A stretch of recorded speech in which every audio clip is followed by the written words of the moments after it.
शेतकऱ्यांच्या कर्जमाफी संदर्भात नागपुरात जिल्हा मध्यवर्ती बँकेचे अध्यक्ष तसेच नाबार्डच्या अधिकाऱ्यांची महत्त्वाची बैठक होणार असल्याची माहिती आहे। राज्य सरकारला कर्जमाफी संदर्भात अहवाल देणार आहे।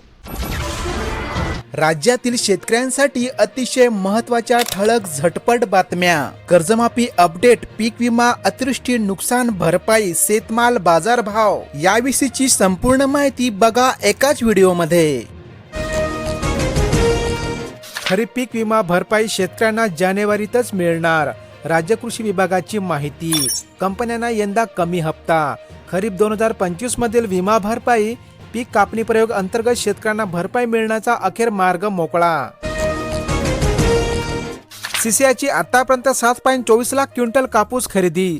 परभणी हिंगोली जिल्ह्यामध्ये खाजगी खरेदी 2.46 लाख क्विंटलवर। यंदा खुल्या बाजारामध्ये कापसाचे दर कमी असल्या कारणाने शेतकरी सीसीआय हमीभाव केंद्रावरच कापूस विक्री करत आहे। तुरीला हमीभाव 8,000 पण बाजारामध्ये खरेदी होत आहे 6,600 रुपयांनी। यावर्षी सरकारने 100% तूर हमीभावाने खरेदी करण्याचे उद्दिष्ट ठेवले आहे। मात्र अजूनही अनेक जिल्ह्यामध्ये तूर हमीभाव केंद्र सुरू न झाल्याने शेतकऱ्यांमध्ये निराशा।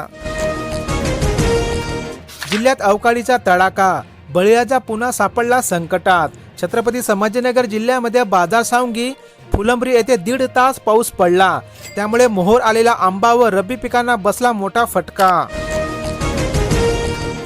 अनुदानासाठी कागदपत्रे जमा करण्याची शुक्रवारीपर्यंत मुदत। कृषी विभागाने पाठवले शेतकऱ्यांना संदेश। कृषी विभागाच्या विविध योजनेच्या अनुदानासाठी राज्यातील 33 लाख शेतकऱ्यांना आता 7 दिवसाच्या आत आवश्यक ते कागदपत्रे जमा करण्याचे सांगितले आहे। प्रतिकूल हवामानामुळे हळद पिकात होत आहे कंदसड।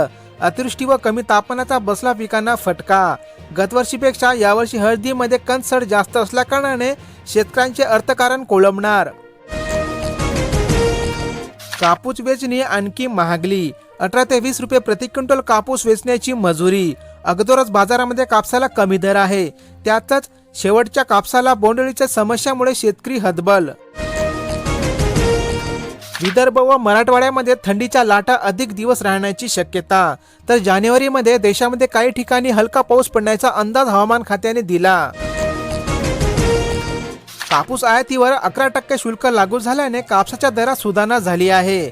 सीसीआयद्वारे कापसाच्या खरेदीमध्ये वाढ करण्यात आली आहे। कापसाचे आणखीन दर सुधारण्याची संकेत। कडाक्याच्या थंडीमध्ये पावसाचा इशारा, हवामान खात्याचा अंदाज। बंगालच्या उपसागरामध्ये वादळी वारा निर्माण झाल्या कारणाने राज्यामध्ये वातावरणामध्ये बदल झाल्याचे पाहायला मिळत आहे। फळदळ घेतल्यास कपाशीवर बोंडअळीचा धोका कायम। कापूस उत्पादक शेतकऱ्यांना कृषी विभागाच्या सूचना। जानेवारी नंतर कापसाची खोडवा म्हणजेच फळदळ घेतल्यास गुलाबी बोंडअळीचा प्रादुर्भाव कायम राहण्याची शक्यता असते। 6,000वर शेतकरी मदतीपासून वंचित, ई-केवायसी प्रलंबित। अनेक जिल्ह्यांमध्ये अतिवृष्टीमुळे नुकसान झालेल्या शेतीपिकांच्या भरपाईसाठी आर्थिक मदत देण्यात येत आहे। मात्र यासाठी ई-केवायसी करून बँकेमध्ये आधार कार्ड लिंक करणे आवश्यक आहे। बाजारामध्ये मेथीचे ढिगच, कोथिंबीरही झाली स्वस्त। भाजीपाल्याची आवक मंदावली आहे, तर कडधान्याचे बाजार स्थिर। आजचे असणारे पालेभाज्यांचे प्रति किलो दर तुम्ही या ठिकाणी बघू शकता। सोयाबीन अभावी हमीभाव केंद्र रिकामीच, उशिरा केंद्र सुरू झाल्याचा फटका। राज्यातील जवळपास 70% सोयाबीन खुल्या बाजारामध्ये विकण्यात आले, त्यामुळे हमीभाव सोयाबीन खरेदीला शेतकऱ्यांचा अल्प प्रतिसाद। ज्यांना रेशन मिळते त्यांनाच आयुष्यमान योजना, मात्र गरजू झाले परेशान। शासनामार्फत जन आरोग्य योजनेचा लाभ घेण्यासाठी आयुष्यमान कार्ड आवश्यक आहे, मात्र हे कार्ड रेशन मिळणाऱ्यांना दिले जात असल्याच्या तक्रारी येत आहे। ढगाळ वातावरणामुळे वाढविली शेतकऱ्यांची चिंता। अनेक जिल्ह्यांमध्ये सध्या ढगाळ वातावरण झाले असून त्याद्वारे हरभरा पिकावर घाटेअळी, मर रोगाचा तर गव्हावर तांबेरा रोगाचा प्रादुर्भाव दिसून येत आहे। हळदीच्या दरात तेजी, साठवणूकदारांची चांदी, मात्र शेतकरी वंचित। हिंगोली बाजार समितीमध्ये हळदीला 15,700 रुपयांचा मिळत आहे भाव। बाजारामध्ये हळदीची आवक मंदावली। ढगाळ वातावरणाचा द्राक्ष बागांना बसला फटका। रब्बी पिकाबरोबरच मानवी आरोग्यावरही होत आहे विपरीत परिणाम। रासायनिक खतांच्या दरवाढीने शेतकरी झाले हैराण। युरिया, DAP, NPK आदी रासायनिक खतांच्या किमतीमध्ये वाढ झाली आहे. त्यातच खते खरेदी करताना शेतकऱ्यांना अतिरिक्त वस्तू लिंकिंग खरेदीची सक्ती होत आहे. हंगामातच कपाशीची उलंगवाडी. यावर्षी कपाशी पिकांची अवस्था विविध रोगराई व प्रतिकूल हवामानामुळे वाईट परिणाम होत आहे. अपेक्षित उत्पादन न मिळाल्याने शेतकरी हवालदिल. अनेक जिल्ह्यांमध्ये कापसाचा भाव थोडीफार वाढ होताना दिसून येत आहे. विविध बाजार समितीमधील कापसाचे आजचे ताजे दर तुम्ही या ठिकाणी बघू शकता. अहिल्यानगर जिल्ह्यातील 11 कृषी परवाने निलंबित. गुण नियंत्रक निरीक्षक आणि भरारी पथकांकडून जादा दराने खताची विक्री. लिंकिंग विक्री कायदे व नियमानुसार विक्री न केलेल्या कृषी केंद्रावर कारवाई. घरकुलाचा निधी रखडला, लाभार्थ्यांची अडचण वाढली. घरकुल बांधकाम साहित्याच्या दरामध्ये झाली वाढ. वाळूचे दर गगनाला. प्रतिबास वाळू 9,000 रुपयांपर्यंत. अनेक जिल्ह्यांमध्ये सोयाबीनच्या भावात थोडीफार वाढ होताना दिसून येत आहे. विविध बाजार समितीमधील आजचे सोयाबीनचे ताजे दर तुम्ही या ठिकाणी बघू शकता. पोषक स्थिती. उन्हाळी भुईमुगाच्या क्षेत्रामध्ये होणार वाढ. भुईमुग हे तीनही हंगामातील घेतले जाणारे तेलबिया पीक आहे. मात्र यावर्षी समाधानकारक पाऊस झाल्याने उन्हाळी भुईमुगाच्या लागवडी क्षेत्रामध्ये वाढ होणार. घरकुलासाठी उमेदचा मदतीचा हात.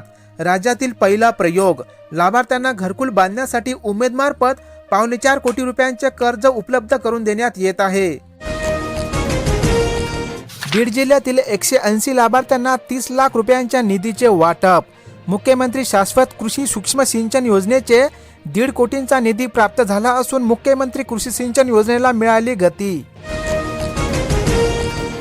शेतकऱ्यांनो, परदेशामध्ये फळे भाजीपाला पाठवा आणि लाखो रुपये कमवा. यासाठी आधी नोंदणी करणे आवश्यक. फळे आणि भाजीपाल्यांची परदेशामध्ये निर्यात करण्यासाठी शेतकऱ्यांना कृषी विभागात नोंद करावी लागणार. तक्रारीनंतर खराब गुणवत्तेच्या ज्वारी वाटपाला ब्रेक. बीड जिल्ह्यातील रेशनधारक लाभार्थ्यांना निकृष्ट दर्जाच्या धान्य वाटपाला पुरवठा विभागाद्वारे अखेर स्थगिती मिळाली. सोयाबीन व तूर उत्पादनामध्ये झाली घट. यावर्षी झालेल्या अतिवृष्टीमुळे आधी सोयाबीन पिकांचे उत्पादन घटले. आता तूर पिकाचे देखील उत्पन्नामध्ये घटले असून शेतकऱ्यांना विमा भरपाई देण्याची मागणी. घरात कुणी नसेल तर विजेचे स्मार्ट मीटर बसणार नाही. महावितरणाकडून घरगुती ग्राहकांना स्मार्ट मीटर बसवण्यासाठी मोहीम सुरू झाली असून घरात कुणी हजर नसल्यास स्मार्ट मीटर बसणार नाही. शासकीय मका खरेदीचा शुभारंभ झाला. वैजापूर येथे आमदार रमेश बोरनारे यांच्या हस्ते केंद्राचे उद्घाटन करण्यात आले. हमीभावाने मका विक्रीसाठी सातबाऱ्यावर मक्याची नोंद असणे आवश्यक. पांढऱ्या सोन्याला लाल्याचा विखळा. कपाशीचा उतारा एकरी 3 क्विंटलवरच. शेतकऱ्यापुढे नैसर्गिक संकटाची मालिका सुरूच असून शेतीसाठी केलेला खर्चही निघणे कठीण. गावरान बोरांच्या संवर्धनासाठी राज्यभर बोर महोत्सव. नामशेष होणाऱ्या मार्गावर असणाऱ्या गावरान बोरांच्या संवर्धनासाठी जनजागृती करण्यासाठी जानेवारीमध्ये राज्यभर सुरू बोर महोत्सव. कडाक्याच्या थंडीमुळे नांदेडला केळींची वाढ खुंटली. गहू हरभरा मात्र जोमात. कडाक्याच्या थंडीमुळे केळींची पाने पिवळी पडली असून झाडांची वाढ देखील खुंटली आहे. 70,000 कोटींच्या भ्रष्टाचाराचे आरोप करणाऱ्या सोबत आज मी सत्तेत. उपमुख्यमंत्री अजित पवारांचा भाजपावर निशाणा. अमरावतीमध्ये हिरव्या हरभऱ्याचे दर दबावात. बाजारामध्ये आवक वाढल्याचा परिणाम. हिरव्या हरभऱ्याची आवक वाढल्याने बाजारामध्ये दर मोठ्या प्रमाणावर घसरले आहेत. रशियाकडून कच्च्या तेलाच्या आयातीत घट झाली. डिसेंबर अखेर रशियाकडून भारतात कच्च्या तेलांच्या आयातीमध्ये मोठी घट झाली आहे. अनेक जिल्ह्यांमध्ये मक्याच्या आवकेत थोडीफार वाढ होताना दिसून येत आहे. विविध बाजार समितीमधील मक्याचे आजचे ताजे दर तुम्ही या ठिकाणी बघू शकता. वाढती बेदाणा आयात उत्पादकांच्या मुळावर. आयातीचे धोरण बदलण्याची शेतकऱ्यांची मागणी. बेदाणा आयातीवर निर्बंध घाला अशी शेतकऱ्यांची मागणी. शेतकऱ्यांना 2 लाखापर्यंत व्यवहारावरील मुद्रांक शुल्क होणार माफ. आधीच्या सूट मर्यादेमध्ये 40,000 रुपयांची वाढ. अनेक जिल्ह्यांमध्ये कांद्याच्या आवकेत थोडीफार वाढ होताना दिसून येत आहे. विविध बाजार समितीमधील कांद्याचे आजचे ताजे दर तुम्ही या ठिकाणी बघू शकता. आजच्या ठळक बातम्या इथे संपल्या आहे. तुम्हाला या बातम्या कशा वाटल्या हे आम्हाला कमेंट बॉक्स मध्ये कळवा आणि अशाच प्रकारच्या बातम्यांसाठी चॅनलला आता सबस्क्राईब करून ठेवा. धन्यवाद.